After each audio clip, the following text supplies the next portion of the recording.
This is Jamie Drummond for Good Food Revolution. I'm here today with a gentleman I've known for many a year, proprietor Shamez Amlani, who's joining us from La Palette in Toronto. How are you, Shamez?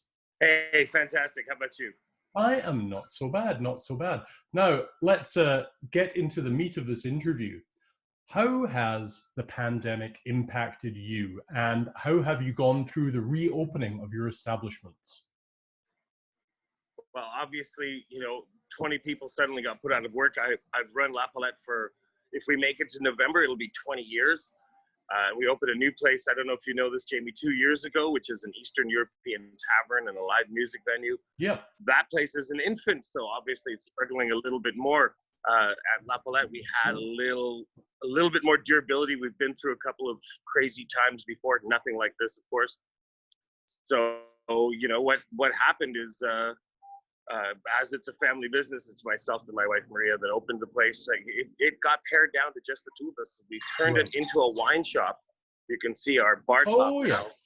So no, it's funny because we had to just be adaptable, and we've forged these great relationships with our wine suppliers over the years. You being in the wine trade, you know a lot of them, and these are all family businesses too, right? The wineries themselves back in Europe or in Canada, the folks delivering the wine in their vans, the folks I buy the wine from.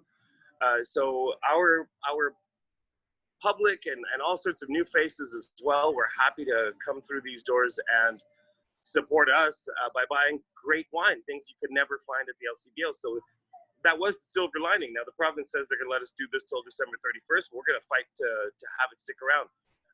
We also dragged our herb fridge up from the basement and started to sell fresh baked goods. Maria got back in the kitchen. Her art career came to a grinding halt, and she's baking quiches and pies and things like that. So the first little bit of the pandemic was very bizarre. The street itself was incredibly animated with characters you would not normally see. It felt a little bit like zombie apocalypse, but people came out and they bought wine. Now the dining room is open as well, but so our restaurant turned into a wine shop, turned back into a restaurant inside the wine shop. As you can see, there's the tables are spaced apart with cases and cases of wine in between them. There you go. Very cool. Now, you always had a penchant for some of the more interesting regional wines of France. Is that something that you continued into your bottle shop operation? Oh yeah, absolutely. And again, it's kind of an interesting game because normally you would be able to go to a restaurant and for $40, $45, you'll get the cheapest, most basic house wine, and people, as they were those that still had an income and those that had that mind to support the small business came out, and for $40, $45, you can buy some of the greatest wines known to humanity that are made in small production that have a lot of attention to detail given to them. So people got a taste for things that they wouldn't normally have tried. Lots of young people looking to explore the world of wine may have never heard of natural wine or skin contact wine, and so got turned on to things like that they'll never find at the LCBO. And what do you think is a fair markup for wine sold in this kind of situation?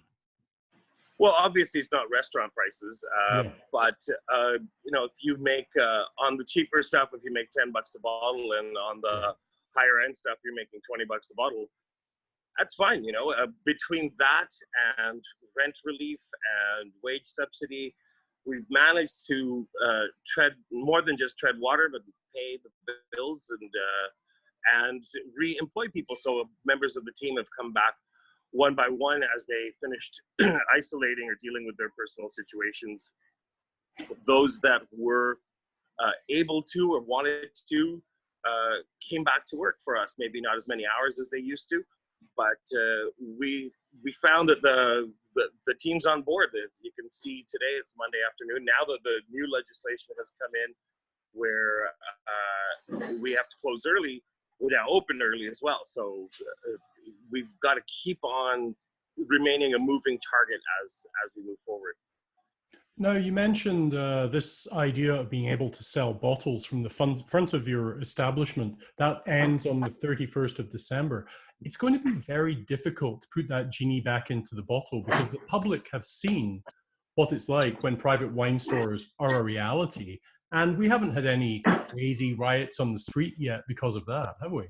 Yeah, no, now we have tasted of the fruit of knowledge. It's going to be hard to put that genie back in the bottle. What is your satisfaction level on a scale of 1 to 10 with the municipal, provincial, and federal government's response to the pandemic with regards to small restaurant operators like yourself? I mean, I can see how they've taken a somewhat pragmatic approach to things. At the beginning, we saw in the first month, almost a third of restaurants across the country went out of business.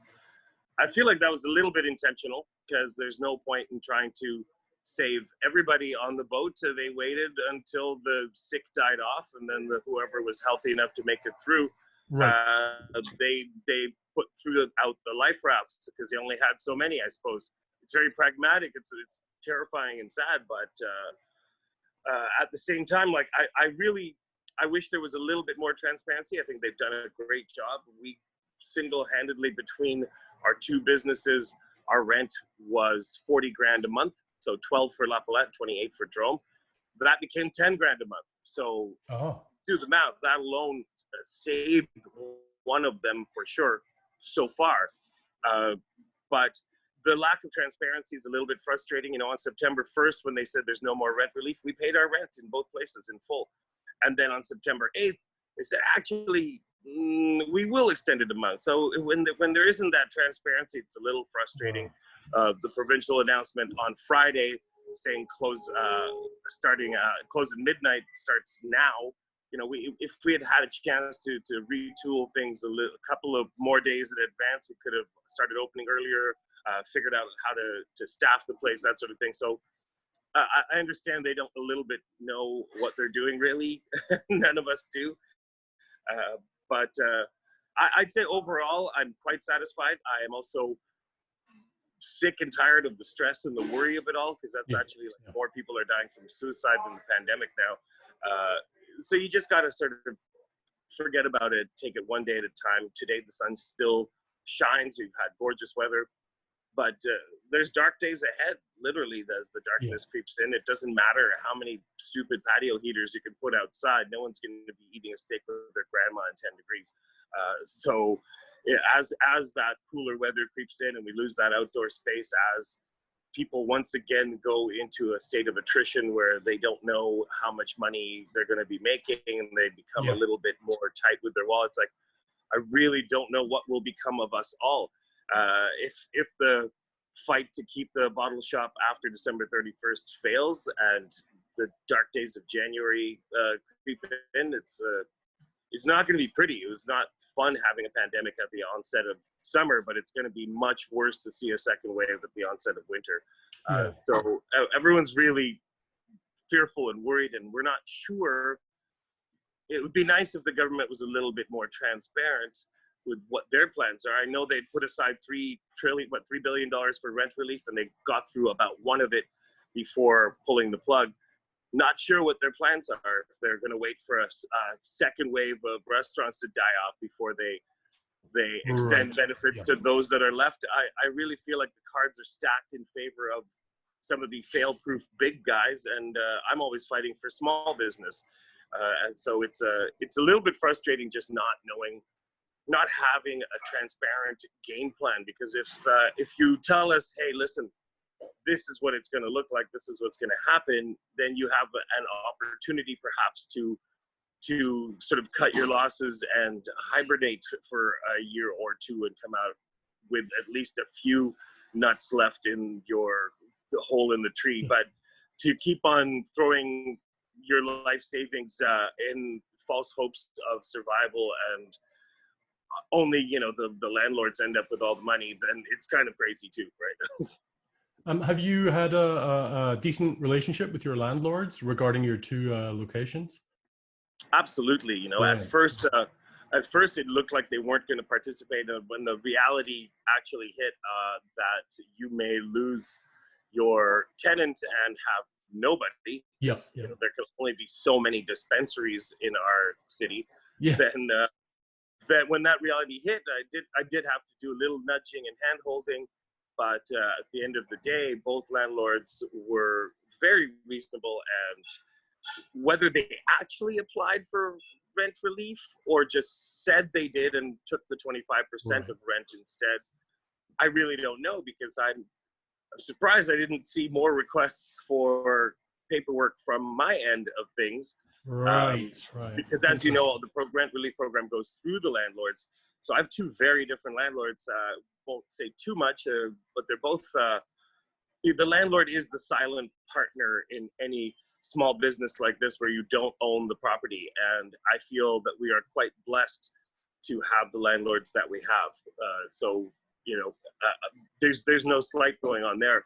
But that said, I think like some landlords just, whether they, you know, it was too much effort, too much catching up on books that they hadn't necessarily done, whatever the reason may be. I think some landlords said they're going to get the rent relief and just were able to, were in a position to, perhaps they didn't have a mortgage to pay, you know, they were able to accept 25%. Others went through the motions. It's worth it. I think that formula where the landlord drops the rent by 25%, the tenant pays 25%, and the government picks up the tab for half the rent. I think that was a winning formula for Yeah. sure. Yeah. It really struck a balance and made it something that was impossible to refuse if you had any reasonableness within you. Now It worked out. you mentioned dispensaries there. How is your strip along Queen Street West looking right now with regards to closures and the like? Oh, you know, it's a heartbreak. I am the chair of the local business Yeah. association Yeah. as well. Queen Street West has been close to my heart since I was a little kid, shopping for records and cool Yeah. clothes, and then you know, my first restaurant job was at Le Select Bistro in Yeah. Of 1989, course. Yeah. Yeah. right beside the Rivoli.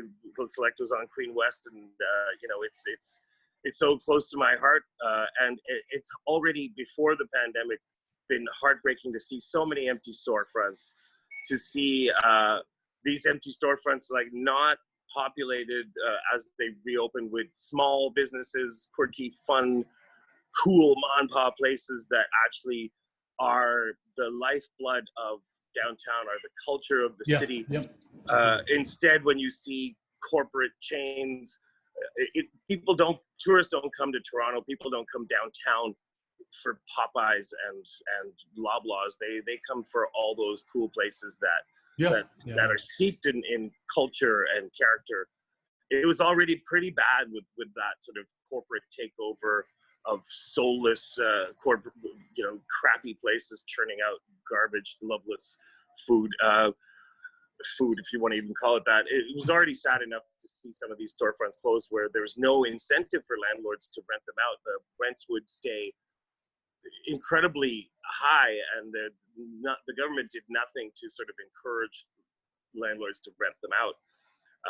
A lot of speculators, even overseas speculators, that just sit on the property waiting for it to go up and up so that big giant glass stores can move in. It was already pretty bad, and bad got worse.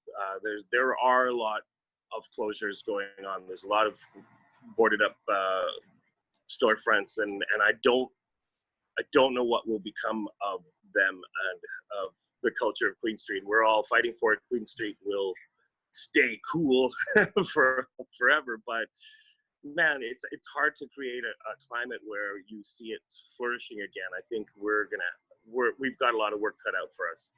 So, despite still going through these very dark, bleak times with our winter facing us like this, what is the most pleasant thing, the best thing that you have gleaned from this pandemic experience? Well, again, I think you don't go into business without having a sense of adaptability. Yeah.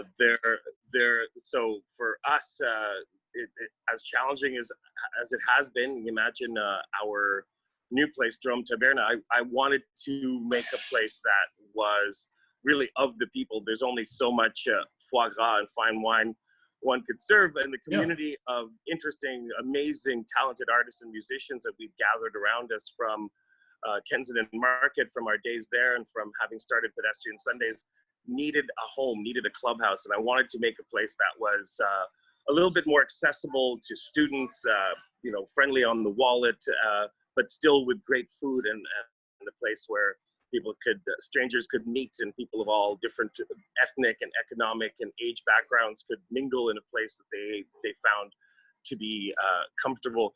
That's what Drom Taberna was all about. Yeah. So the struggle, it's not going to be anytime soon that you're going to find a sweaty dance floor with strangers making out in every corner. It's not going to happen for a long time. Yeah, I know. And that was the soul of Drom. But we quickly turned the front into a deli counter. We're selling Polish sausage. We're selling Eastern European beer. We're smoking our own fish in the backyard. So that sense of community, that strong sense of community, not only amongst our team and our staff, but amongst our fans and supporters and all the strangers that walk through the doors continuously, that sense of community is very strong. And I see Toronto the Good really at its finest in moments like that. We all kind of play police for the street and are the eyes on the street as well. So as you can guess, the most vulnerable of our population who have to live out in the streets while facing mental illness and addiction issues as well. We've got to, at the same time as we protect our ordinary citizens from potential violence and discomfort, we also have to protect them from the elements and, of course. make sure that they get fed. So that itself too is a different form of community struggle, where we have to work together to protect the most vulnerable of our society. That's continuing to be a challenge, and there really is a sort of sense of absenteeism when it comes to, let's say, our finest who are supposed to be protecting us. You also see on Queen Street, I see the huge creep of King Street Clubland as 1, 2, 3, 4 establishments within 50 meters of us have opened up during the pandemic. Really? I wasn't aware of Yeah, this. absolutely. They were planning to do it anyway. They have deep enough pockets. They've been sitting and doing renovations, one of them for a long time. I'm not going to name names. Yeah, that's fine. But what you see is there was a real lawlessness, which can be fun. It's kind of funny to see in Toronto, people just slinging shots and having people hang around drinking cans of beer out on the front steps. I mean, sometimes those are the eyes on. Oh, you mean lawlessness around factors like that? Okay. Yeah, but then you also saw a complete lack of social distancing happening at some of these club-like places across the street, where people were taking over the entire sidewalk, so ordinary people can't walk past on the sidewalk because it's full of tables and there's DJ and everyone's dancing and no one's wearing a mask, and it's sort of like, wow, you guys are gonna put us back into bad times. And the powers that be, municipal licensing and standard, Toronto Police Service, the AGCO with their inspectors, no one was coming out. No one came out to enforce the laws that they had put into place. They'd roll right past the police and MLS, municipal licensing standards. They wouldn't do anything. So despite the fact many of my neighbors were calling in complaints about people completely flaunting the laws that are put into place to keep us safe, no one did anything about it. So that's also very worrisome. Now, I've heard that in the last couple of days since the newest measures came into effect, where we are to close at midnight, there has been some enforcement. So that's great. Finally, something was done. But for the last 6 months, we have not seen our authorities behaving in the way they should. They kind of just the laissez-faire attitude, let things slip here downtown. So it also makes people kind of nervous to come out and they want to stay home. When all the good operators who are trying to maintain a very safe environment seem to be getting punished, and the ones that don't give a crap are putting us back, you know. Since you're right in the thick of things, there's one last thing I wanted to ask you, which is kind of related to this, especially when we speak about the more vulnerable in our society. I believe there's been quite a growth in the, for lack of a better term, tent city in Trinity Bellwoods Park. What's the story? What's going on down there? Yeah, not just Trinity Bellwoods. You see Alexandra Park as well. Right. Lots of it, lots of that sort of thing. I don't understand how we live in one of the wealthiest societies on the globe. We can't figure this problem out. And over the 6 months of the pandemic, during the beautiful summer months, that was our chance to figure some things out. So I'm very worried. I'm worried for those folks as the cold creeps in and hunger will become more of an issue. I worry for them because, you know, in that community, just like in any community, there's good people and then there's bad people. So I worry for their safety, because in times like this, the criminal element has room to flourish, and in that survival of the meanest and the toughest, our society will be put into peril again. I worry for my wife, who likes to take a walk by herself at 7 a.m.